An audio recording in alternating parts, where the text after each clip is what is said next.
Morning friends, it's a rather grey and overcast day here in DC, and today, my first day, I'm going to go check out a museum of journalism called the Newseum, which is almost as good as the Jewseum in San Francisco.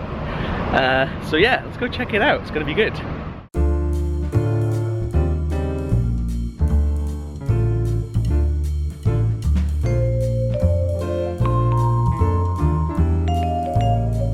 General waste.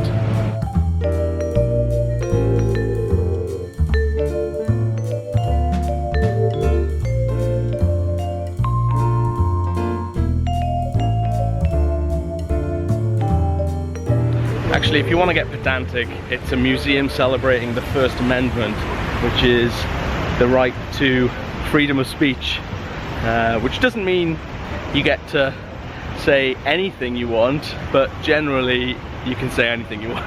It's kind of complicated, but I'm sure we'll learn more about it inside.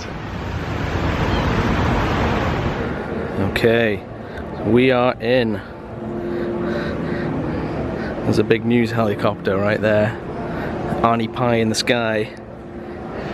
So the guy suggested we start by going down and then taking a glass elevator all the way up, like Charlie, and then working our way down. So let's go.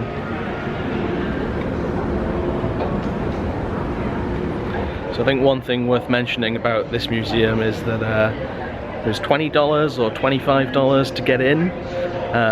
Unlike the majority, I would say, of other museums in the city, especially the Smithsonian's, they're all absolutely free, which is amazing. But I'm quite happy to pay a little bit for a great museum today and then not pay again all week. So here's one of the first exhibits, real pieces of the Berlin Wall. That's pretty cool. And I guess a guard tower. Wow, it's amazing.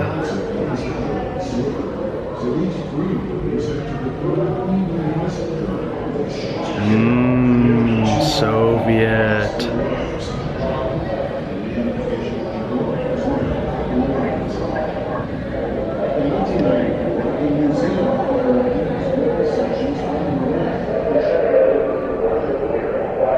The wall was built to keep East Germans from fleeing communist rule.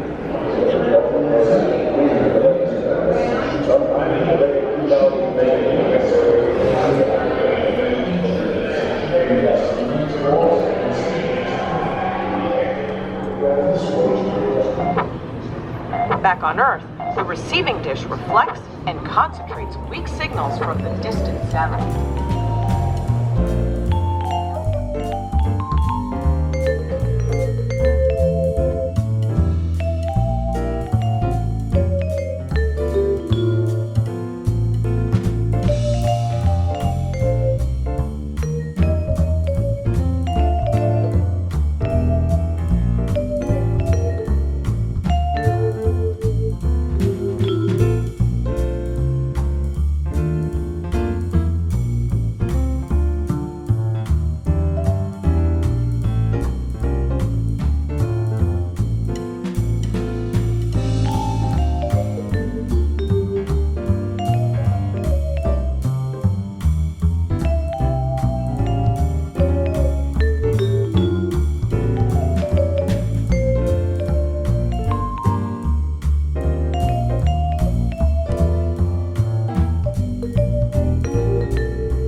The Unabomber's cabin.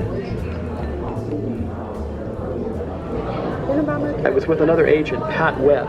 Pat was an explosives agent. So we opened the door just a bit to the cabin.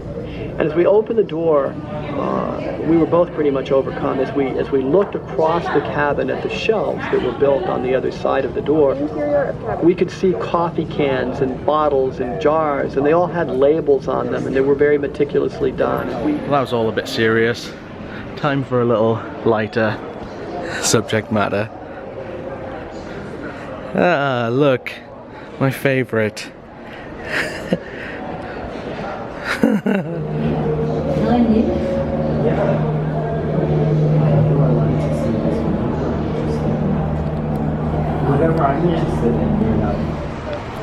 Wow, what a view! Beautiful.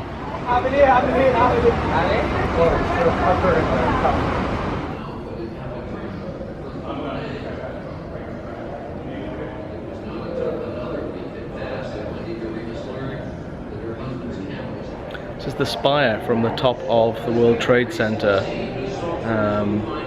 One of the probably most defining news moments of my life. It's just incredible to see it up close. It seems like fiction. It seems like something we've all just collectively imagined happened, or like a movie we all saw. It just doesn't seem real. It's crazy. Taking pictures was Bill Biggert's passion. A freelance photographer, he had photographed many parts of his hometown of New York. In that direction, we're on our way to go check that out. I'm Brian McKinley in the Bloomberg 1130 chopper. This just in, you are looking at obviously a very disturbing live shot. Apparently, a plane has just crashed into the World Trade Center. And we could see the smoke, and we could see the smoke was getting thicker. A huge gash in the building itself. There is black and gray smoke pouring out of it right now. We're climbing up to 1100, and a plane flew by on the right side, less than a half mile away from us, and under us. And it dipped and then turned.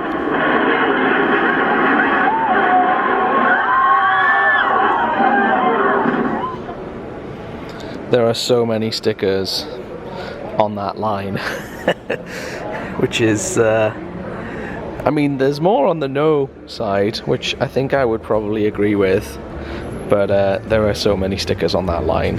It is a fine line.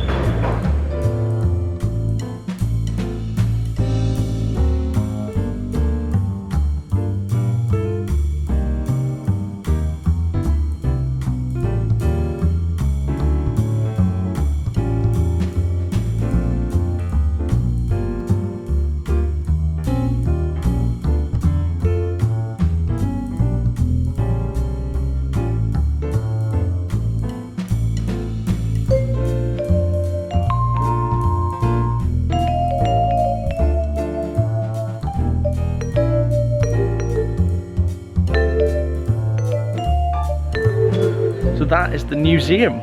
I feel like maybe there was less in here than I expected. I probably spent about three hours in here, but it's okay. Yeah, it's interesting. Oh, it's a wet day here. Checking out this beautiful architecture.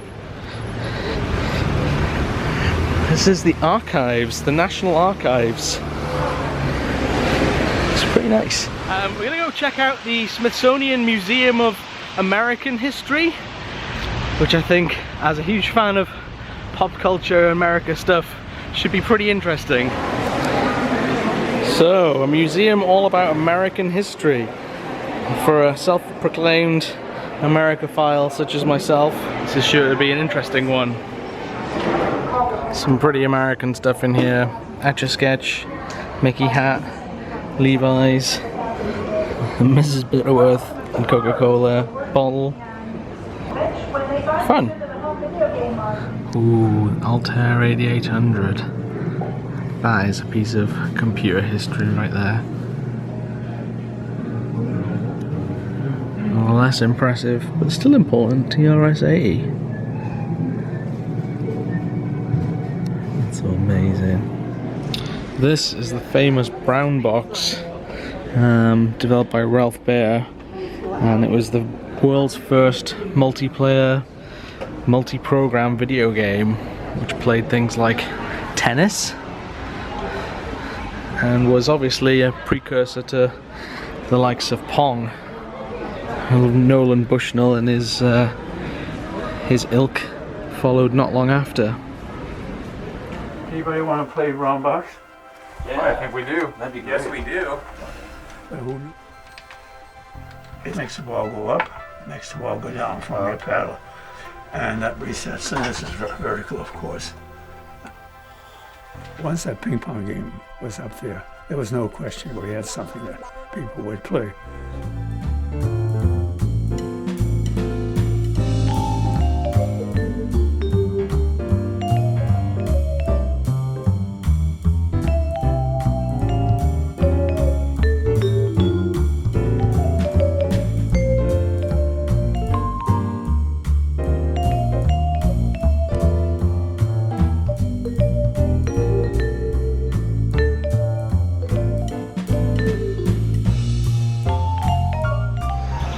It's the first car to drive across the country.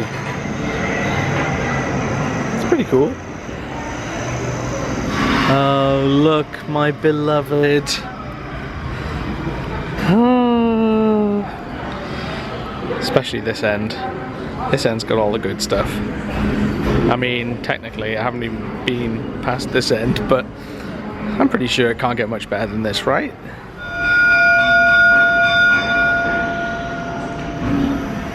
Look at the wood paneling on that guy. That's amazing. I've always wanted one of these station wagons. It's a fascinating section all about the American automobile. One of the things that I found out was they used to design suburbs with curved streets to slow traffic. It's a pretty good idea. I like that. The peace is at hand. We believe an agreement is within sight.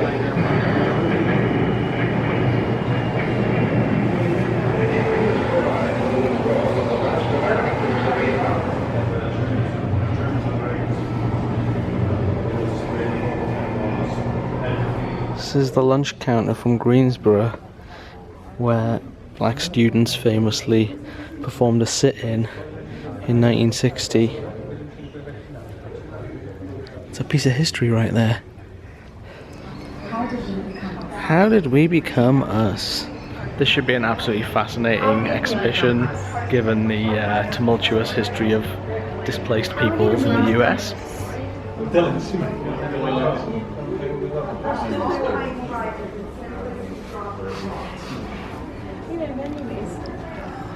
Fur trade, and even us. That's a pretty interesting museum, all in all. It's too bad that the American culture exhibition, which was like the main thing I wanted to see, was closed until next summer. Oh well, never mind. I hope you've enjoyed this little look at the Smithsonian's National Museum of American History. See, I knew where I was just checking. Thanks for watching. Stay tuned for more museum fun. Fun? Yeah, fun. Bye for now.